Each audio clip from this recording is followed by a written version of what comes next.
सबसे बात करती है कि वित्त रहित शिक्षकों के लिए वेतनमान को लेकर के जो है 213 प्रखंड में स्वीकृति। आशा दीदी का जो पेमेंट है जो 11 महीने से अभी नहीं मिल रहा है, काम नहीं करोगे तो चयन मुक्त कर दिया जाएगा। और तमाम आशा और फैसिलिटेटर का आप जल्द से जल्द जो है निर्मम जो है तरीके से जो है 2 पासवान समाज के आते हैं हत्या कर, क्या कहिएगा इस पर?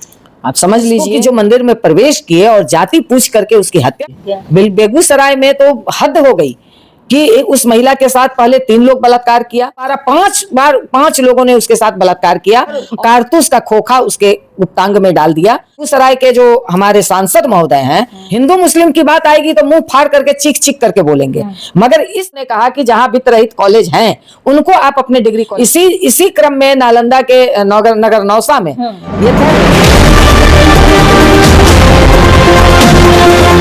कि वित्त रहित शिक्षकों के लिए वेतनमान को लेकर के जो है 213 प्रखंड में स्वीकृति भी मिली थी डिग्री कॉलेज खोलने के लिए बात कही गई थी, लेकिन जो है जो पहले से जो है उनका अधिग्रहण नहीं हो पा रहा है। इन तमाम बातों के लिए डिग्री कॉलेजों के लिए क्या कुछ कहिएगा? देखिए, हर प्रखंड में घोषणा हुई, हम लोगों ने भी सवाल उठाया था सदन में, ये घोषणा हुई कि हम हर प्रखंड में डिग्री कॉलेज खोलेंगे, जबकि हम लोगों ने कहा कि जहां वित्त रहित कॉलेज हैं उनको आप अपने डिग्री कॉलेज में समाहित कर लीजिए, उनके पास जमीन है, पूरा इंफ्रास्ट्रक्चर है, तो अलग से आप जो पूरा इंफ्रास्ट्रक्चर बनाएंगे आप उसको ले लीजिएगा, तो कम सरकार का बजट भी कम लगेगा और बेहतर काम होगा। दीदी हम हर जगह गए हैं, विजिट भी किए हैं, अलग अलग जिलों में गए हैं, जाने के बाद देखा कि वित्त रहित जो कॉलेज हैं ये प्राइवेट जो है स्कूल संस्थान से भी बेहतर है। इनमें इंफ्रास्ट्रक्चर, उनके पास जमीन है, उन पर कंप्यूटर लेवल है, सब व्यवस्था होते हैं। हाँ बिल्कुल, यही बात मैं कह रही हूँ, सारी व्यवस्था है उनके पास, तो उनको जहाँ डिग्री कॉलेज आप बनाना चाह रहे हैं और वित्त रहित कॉलेज है आप उसको ले लीजिए।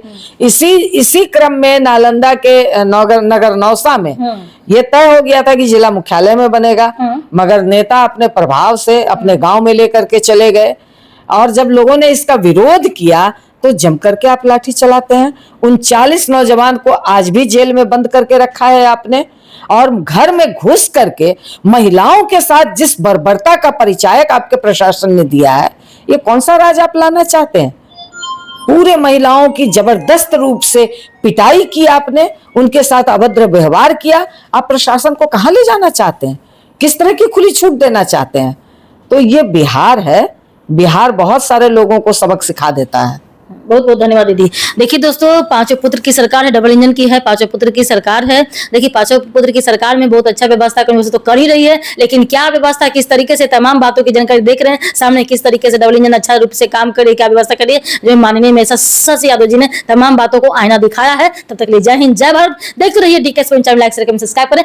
नमस्ते भारत, डीके चैनल में आपका स्वागत है। मैं हूँ डीके जी समाज सेवी। देखिए मेरी मौजूदगी जो है एमएलसी क्वार्टर में, मेरे साथ आदरणीय जो है माननीय श्रीमती जो शशि यादव जी मेरे साथ मौजूद हैं, जो भाकपा माले के जो है बिहार विधान परिषद के सदस्य हैं। चलिए हम बात करते हैं दोस्तों कि देख रहे हैं कि आशा दीदी का जो पेमेंट है जो 11 महीने से अभी नहीं मिल रहा है, ये कहाँ का मानवता है, क्या मानवता का हनन हो रही है, तमाम बातों के लिए क्या कुछ करना चाहेंगे दीदी? देखिए, आशा कार्यकर्ता जो हेल्थ की रीढ़ कही जाती हैं और 52 से लेकर 56 प्रकार की जो सरकार की योजना है हेल्थ में, वो जमीन पर लेकर के जाती हैं।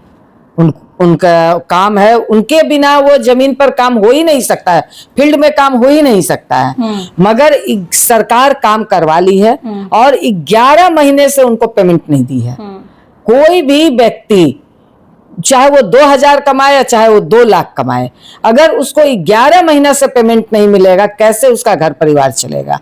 और इसके लिए लगातार हम लोगों ने सरकार को आवेदन दिया, मगर सरकार समय पर समय लेती गई। जब लास्ट समय भी सरकार का पार हो गया, तब बिहार राज्य आशा कार्यकर्ता संघ गोपगुट एक्टू के नेतृत्व में कार्य बहिष्कार का कार्यक्रम चालू है 23 जून से।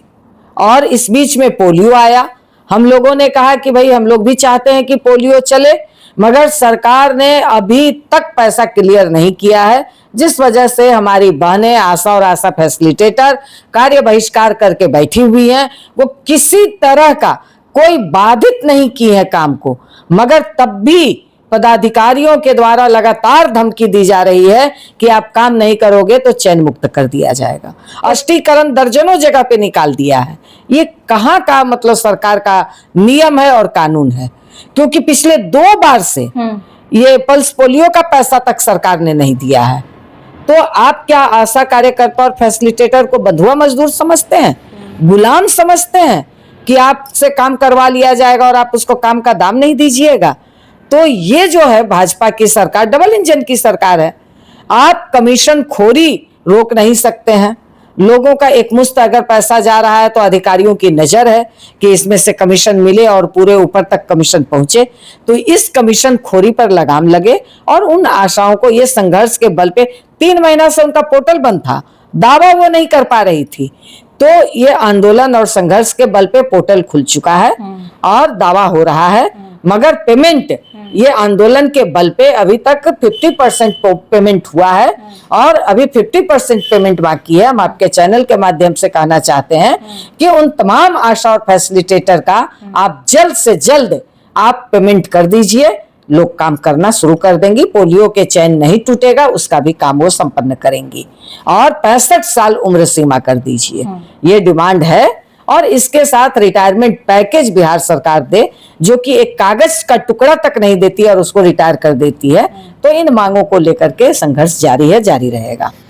माननीय जो है पूर्व मुख्यमंत्री जी के गृह जिला नालंदा में जो राजगीर में एक घटना देखने को मिला, जो है निर्मम जो है तरीके से जो है 2 पासवान समाज के आप समझ लीजिए कि भाजपा की सरकार है, डबल इंजन की सरकार है, जो बड़ी बड़ी बातें कर रही हैं, मगर ये घटना दर्शा रही है कि आप मध्ययुगीन बर्बरता की तरफ समाज को ले जाना चाहते हैं। वो 2 बच्चे जिसको कि जो मंदिर में प्रवेश किए और जाति पूछ करके उसकी गई, ये तो मध्ययुगीन बर्बरता की भी पराकाष्ठा है। और अभी तक कह लीजिए कि अपराधियों को ढंग से गिरफ्तारी नहीं हुई है।